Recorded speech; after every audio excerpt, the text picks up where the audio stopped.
All right, welcome to episode 3 of Not Your Average Weightlifting Podcast. Thank you guys for joining me. My name is Julius. I am I'm Julius on Instagram. I'm joined here with Jangho. We lift weights. We Sorry, lift weights. we lift weights. And then we have the squat jerk journalist, Mr. Yilin, right over here. Hey guys, how's it going? Hey, Been a while Julius. since we've done a podcast, Mhm. right? Because of the whole Olympics and yeah, let's. What's the first thing we're gonna talk about? Well, Well, congratulations, Julius. yeah. Congrats on the gold medal for Hidilyn. Yeah. Thank you. It's been a wild journey, and here we How are, was right? what's the reception like back in Philippines? Mm, I think it's quite overwhelming. Everywhere I go, everywhere Heidelin goes, there's photos. We have to take photos, so everyone wants to take a photo with us. So it's quite overwhelming, but I'm just happy that we get to train. We get to do a lot of things that doesn't hold us back. So I'm pretty happy with that. Hey, right now you said there's a lockdown going on in Philippines. Yeah, we just got out of the quarantine and then Oh, we're in lockdown. So it's it When's is what the it is. I think guys? Hmm? When's the next comp for you guys? Okay, straight to business. All right. Is Next that, comp we're yeah, we've got the nationals in September. yeah. Uh, obviously, yeah. Well, I mean, the next competition was actually supposed to be Sea Games with Southeast Asian Games in Vietnam, but it was postponed and moved to next year. So now the next competition would be World Championships, supposedly in November. I mean, even that might be moved as well. So who knows? Well, the problem is Peru has the new variant, so it might. I heard from someone that it might be moved to Mexico or I don't know if it's Argentina. I don't know. I think Mexico or somewhere else. So wherever it gets moved, then we're gonna have to acclimate somewhere else. But yeah, supposedly it's World Championship. If that gets moved, then we're just gonna continue training for whatever competition's next. Still a lot of uncertainties with all the cases. So Is What's the reward like in the Philippines for a gold medal? Well, the first ever gold medal.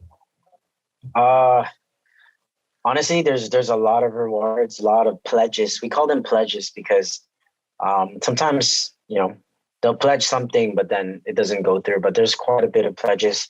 To be honest, I'm not in the liberty to disclose it um, because it's already on the news and stuff, and it's something that we didn't win this, right? We won for the country. So I think the most common is a house and lot and a car, Well, like that. the lifetime bubble tea. You know what? I heard about that, but I don't know where. Actually, I lifetime heard this bubble tea? lifetime. I heard this lifetime bubble tea. Yeah, I Damn. forgot where though. Yeah, but Oh, it's quite interesting. But it's for Heidelin. It's not for me or any of that. It's for Heidelin. So but she can get it. You can. well deserved. Sorry. She can claim it, and you can have it. No, Is, I don't. I is she don't. allowed bubble tea in her diet as a coach?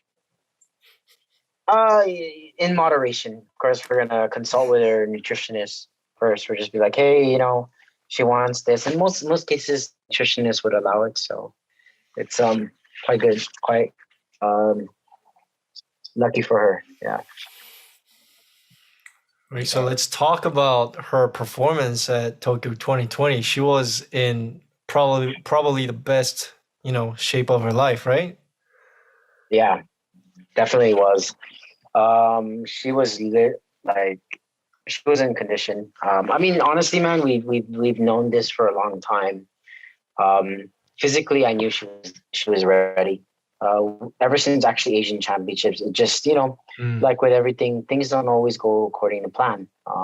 And you have to imagine 15 months away from a platform is quite tough. So Asian Championship was a good motivator for us to do better.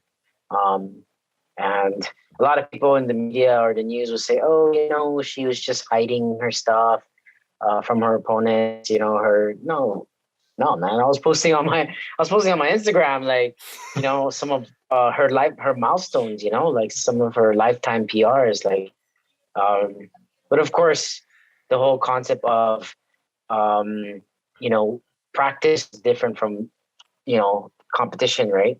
So I can also sense that, and of course, you have the people who are saying, "Oh, hope she doesn't get popped," things like that. Like it's for me. I think it's more of an honor for people to think that, because for the longest time, and actually for quite her whole career, she's been the underdog. No matter what, dude. Like if you think about like the people weightlifting media covers, or like just in general, like she's never really mentioned a lot.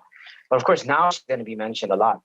But it's because in her career, like she's and people say, oh, she could have won without all this stuff. But in reality, I think it was just what's different since Rio was the fact that she changed her whole coaching team.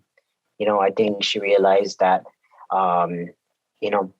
in order to win, because she wanted to win in Tokyo, because after Rio, I believe she went through an injury, and she just came back, and I think it was in Anaheim World Championships where she decided, like, and then after Asian Games, she decided, like, I need to level up my coaching and get a team behind her.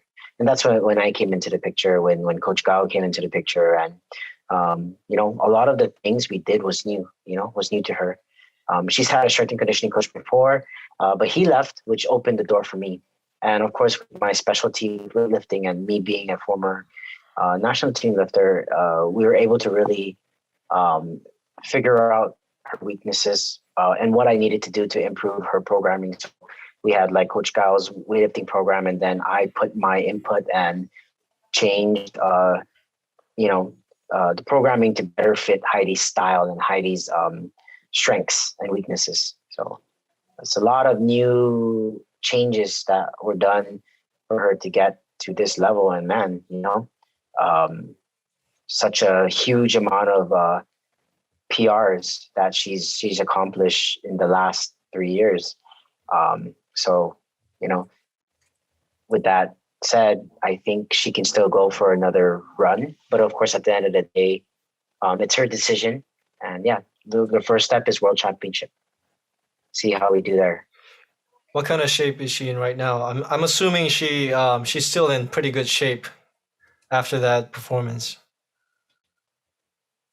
Yeah, Heidi, I think, is still in really good shape. I think she's able to push herself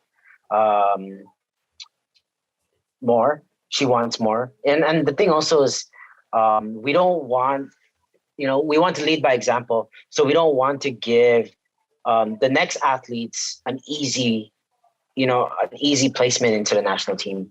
Like people will be like, oh, she should retire now and give the other athletes a chance.